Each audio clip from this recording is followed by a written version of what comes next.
resurrection of the dead. We believe that the 20 million black people in America in the last days will be taught the truth. The trumpet of truth will sound in your ear.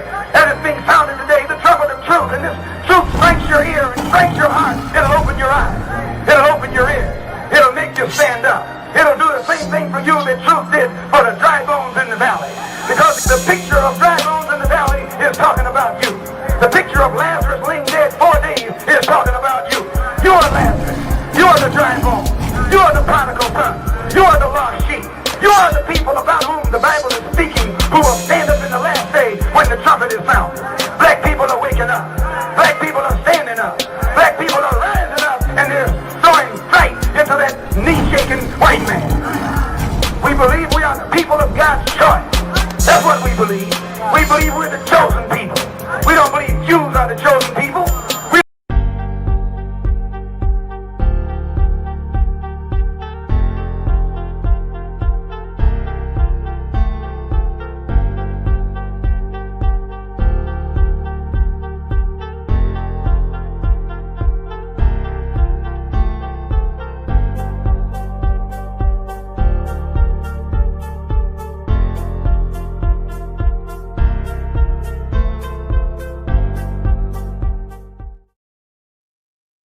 Shalom, shalom.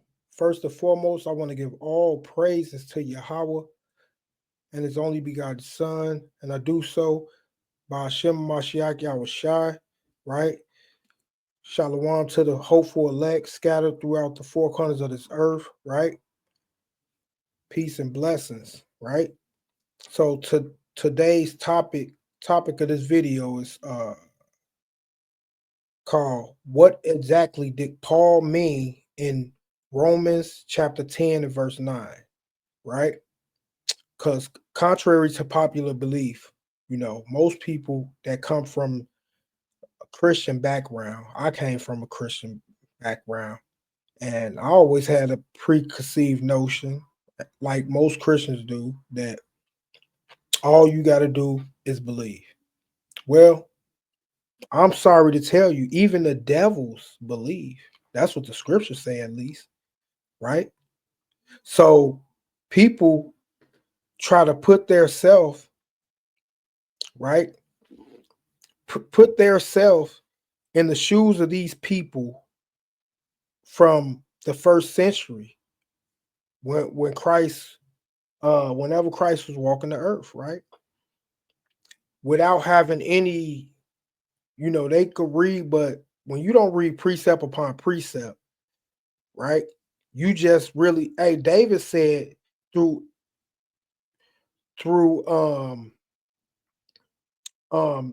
the precepts do I get understanding.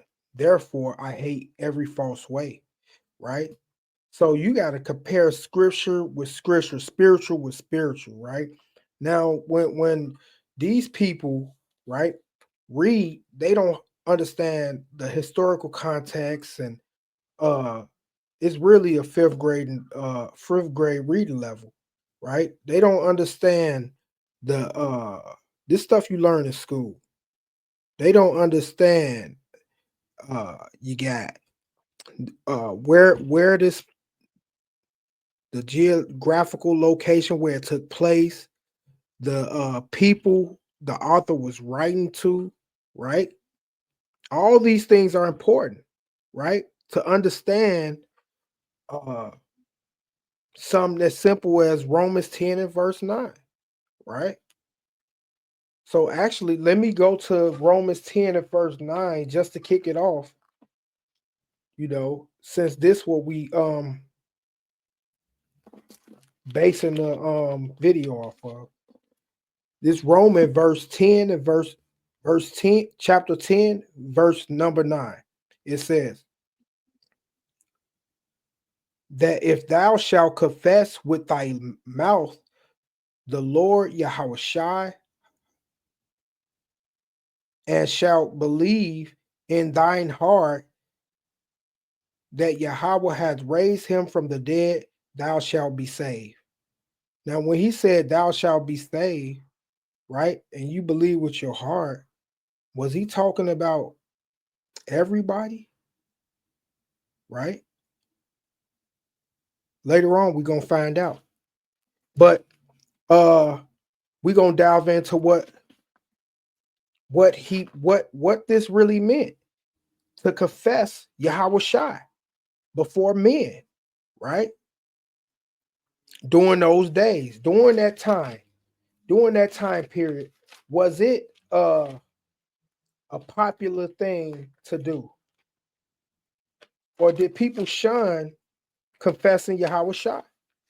Let's find out. Because you got to understand this to understand what it means to confess, right? Because I'm quite positive even his own men, his own people was denying him, right? People that ran side by side with him, who went to war with him, pulled out knives. You had Peter pulled out a sword, ready to go to war for Yahweh Shai, right? But yet and still, he denied him. Why? Let's get into that. This the book of John, chapter 7 and verse 13. It reads, "Howbeit, no man spake openly of him for fear of the Jews." So, hey, they had so much fear of the Jews, meaning the elders of the community, the chief priests, the scribes, right? The people, the men of renown, the men who was ranked up, right? They didn't want no smoke with them. So what did they do? In turn, they denied Yahweh Shai because they was in fear, right? He was only a man, right? He was only a man like you and I who bleed. And they said, well, hey, they gonna take away our kingdom. They gonna take the Romans gonna take. Hey, so most men deny Yahweh Shai, right? The book of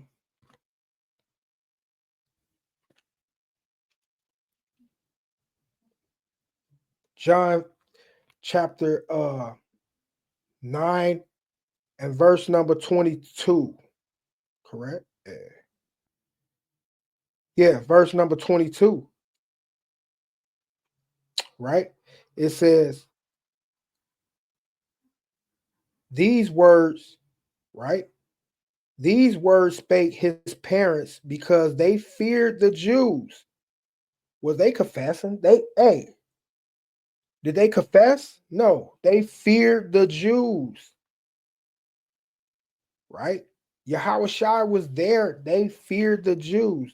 These, I'm gonna read it again. These words spake his parents because they feared the Jews, for the Jews had agreed already that if any man did confess that he was Hamashiach, he should be put out of the synagogue. So they was worried about getting put out of the synagogue and all this and all that. So as a result, they followed their emotions. They followed their heart, right? They didn't. They probably you can't believe on him and have fear on him, fear at the same time, right? So they didn't believe on him, right? The people that is talking about that fear Yahweh Shai, the Israelites that fear Yahweh Shai, they didn't believe on him,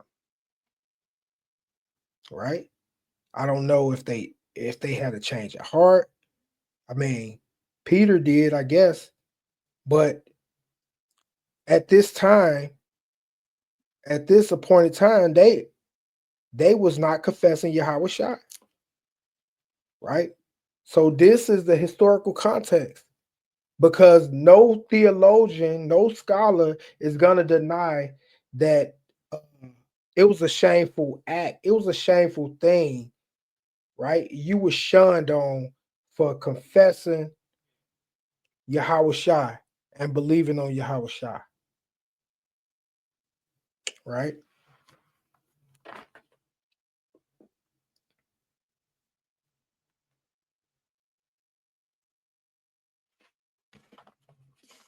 John 11. John 11 and verse number 45. Then many of the Jews which came to Mary and seeing the things which Yahweh did believed on him, right? They believed on him, right? And you compare this with the book of John, St. John 1 and verse 11.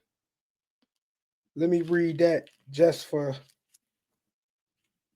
context sake, right?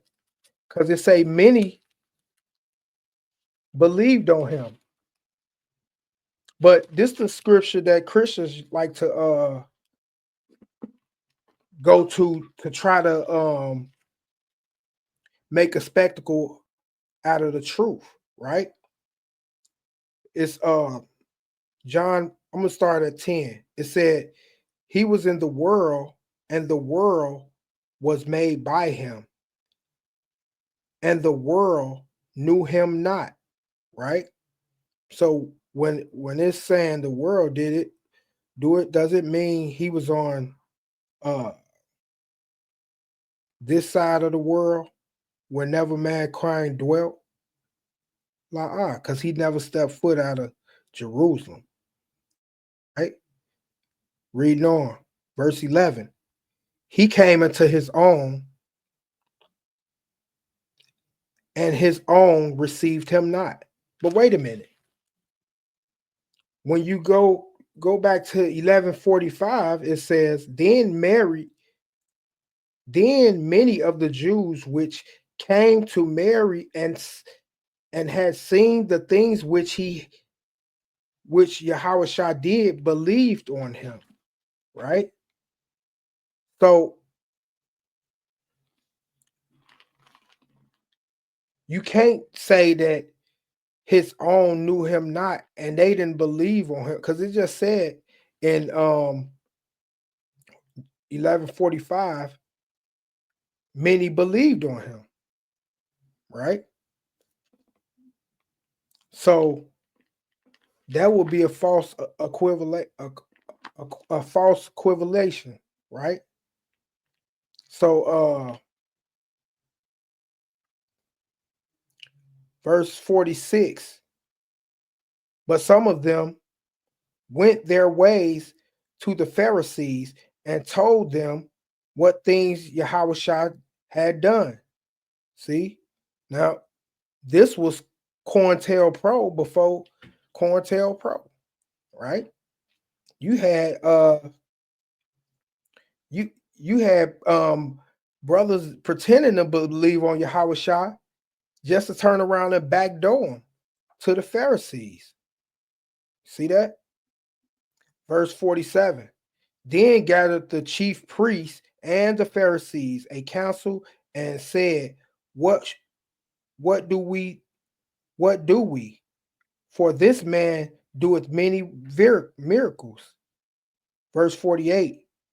And if we let him thus alone, all men will believe on him, and the Romans shall come and take away both our place and our nation.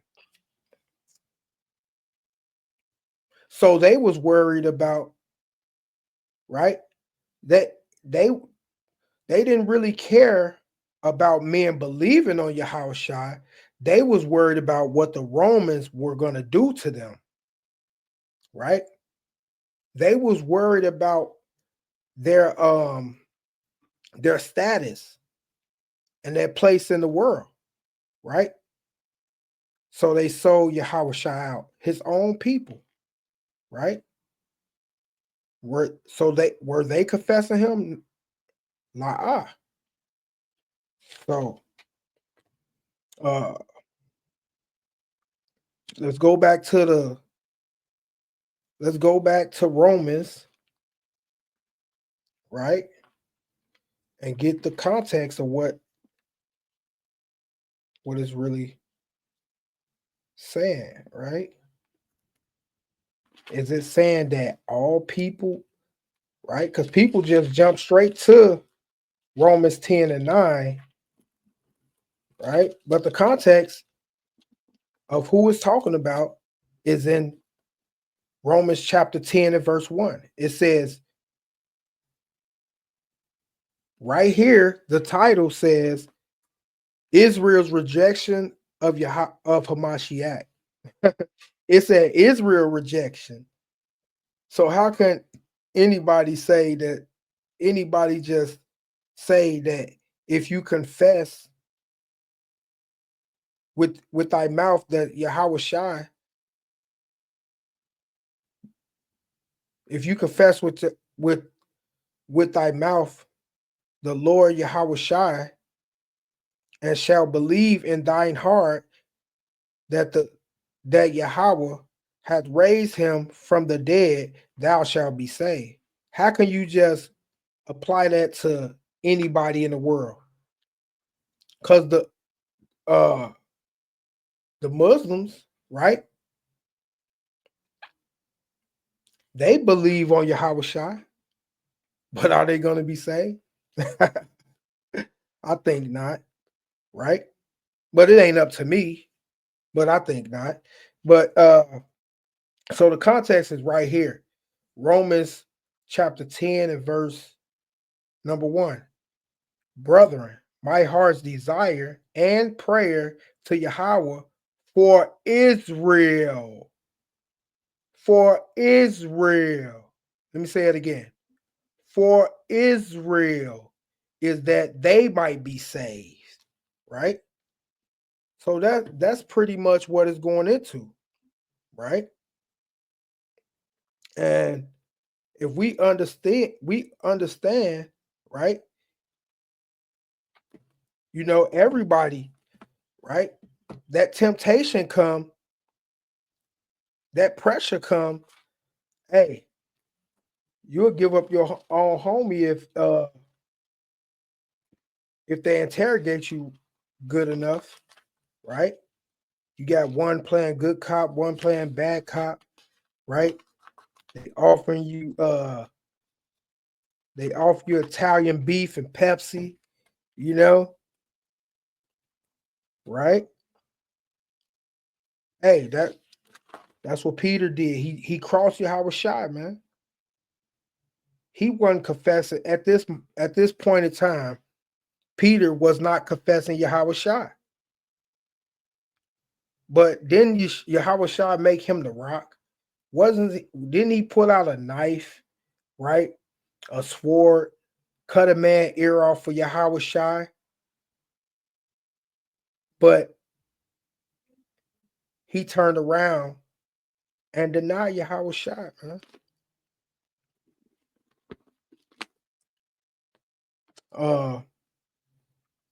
This is the book of Luke, chapter 22 and verse 61. It reads, and the Lord turned and looked upon Peter and remembered Peter and Peter remembered the words of the Lord, how he had said unto him, before the cock crow, thou shalt deny me thrice. So Peter denied Yahweh Shai thrice. That's the opposite of confessing, right? He denied him. So I'm just pretty much narrowing it down, going back into the historical context of what it meant to confess, right?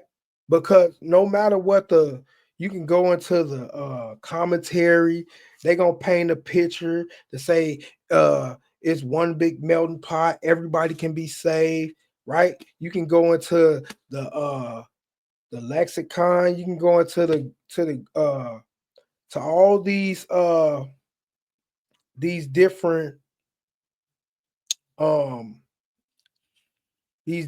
texts, right, that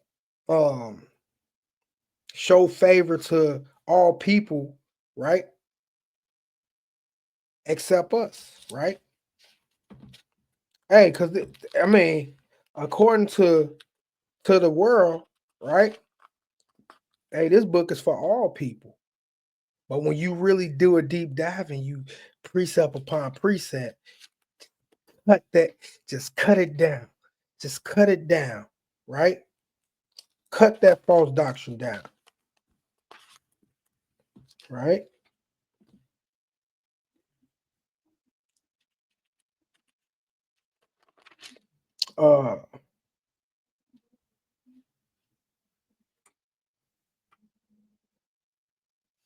It's the book of Matthew, chapter 7.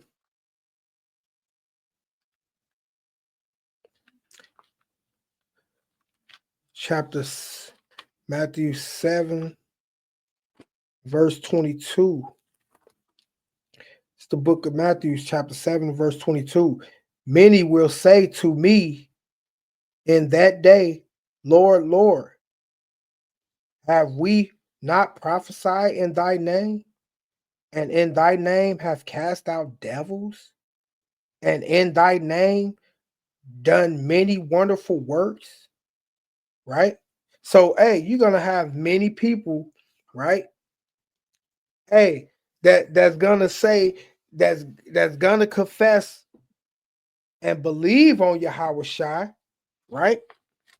But at the end result, he gonna say, "Get away from me! I never knew you."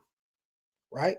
Just like the in John 11:45, the many that came with Mary, his mother, right? They believed on him, but then they turned around and ran back and backdoored them to the Pharisees, to the chief priests and scribe, right?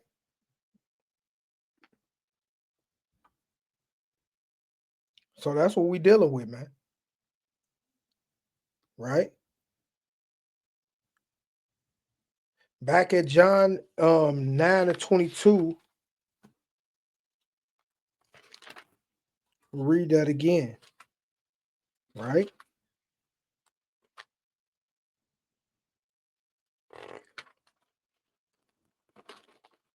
John 9:22. These words spake his parents because they feared the Jews. For the Jews had agreed already that if any man did confess that he was Christ, he should be put out of the synagogue.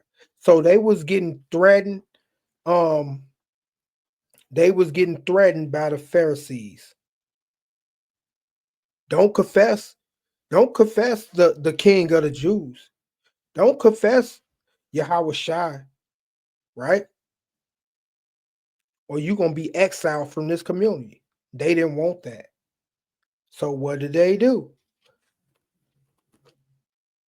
Right?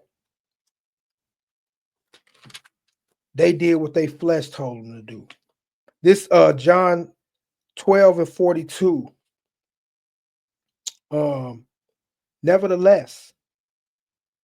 Nevertheless, among the chief rulers, also many believed on him, but because the Pharisees, they did not confess him.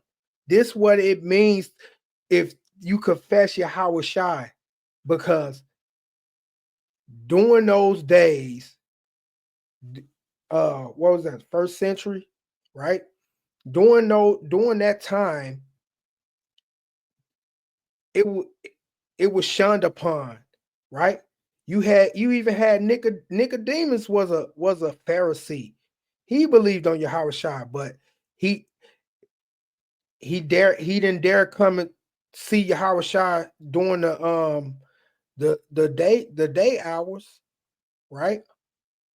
He didn't come see Yahweh Shai during the daytime. He came creeping at night, right? Because it was Hey, the Pharisees was making their own tradition. That was a tradition. You couldn't confess on him, right? You couldn't confess on Yahweh Shai. They was just making up laws as they went along, right? So the Pharisees said, hey, nevertheless, among the chief rulers also many believed on him, but because of the Pharisees, they did not confess him, lest they should be put out of the synagogue. Right? Where did we just read that? In John 9:22.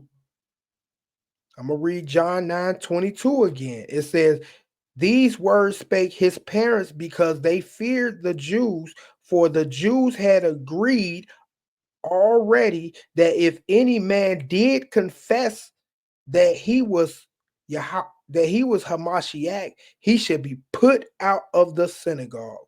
Where do we read that? In John 12:42, right? And then this is my last scripture, and I'm gonna close it out. It's getting late. This John chapter 19 and verse 38. It says, and after this, Joseph of Arimathea, being a disciple of Yahweh Shai, but secretly for the fear of the Jews, besought Pilate that he might take away the body of Yahweh Shai, and Pilate gave him leave. He came therefore and took the body of Yahweh Shai. So so even after his death, right? Hey, they was moving in secrecy when it came to Yahweh Shai. Just like Nicodemus came to him in secret, right? They was moving in secret. So they probably believed on him in their heart, but they would not dare confess him, right? So when you see Paul, right? When you see Paul going, right, confessing him among the Gentiles, right? He's talking to Israelites. So I'm bringing it back home. He's talking to Israelites, right? Telling them that they should confess on him, right? Because that was a shameful thing back in their day. So Paul had to go confess him among the Gentiles, among the Gentiles. When you say among, that's like saying if I got some wild grapes among the good grapes, I'm going to get those wild grapes from among those good grapes, right? So that's what Paul means when he says, uh, that's what it means. That's what it means in Romans 10:9, right? So next time somebody say all you got to do is confess, they don't really understand the historical context of what that's talking about. Now I agree, yeah, you confess, right, and you mean it, right? Yeah, as an Israelite, right? But even with that, we already understand that you not saved, right? You got to endure to the end. You got to work out your salvation, man. So I'm gonna bring this to a close, and with that, I want to say shalom.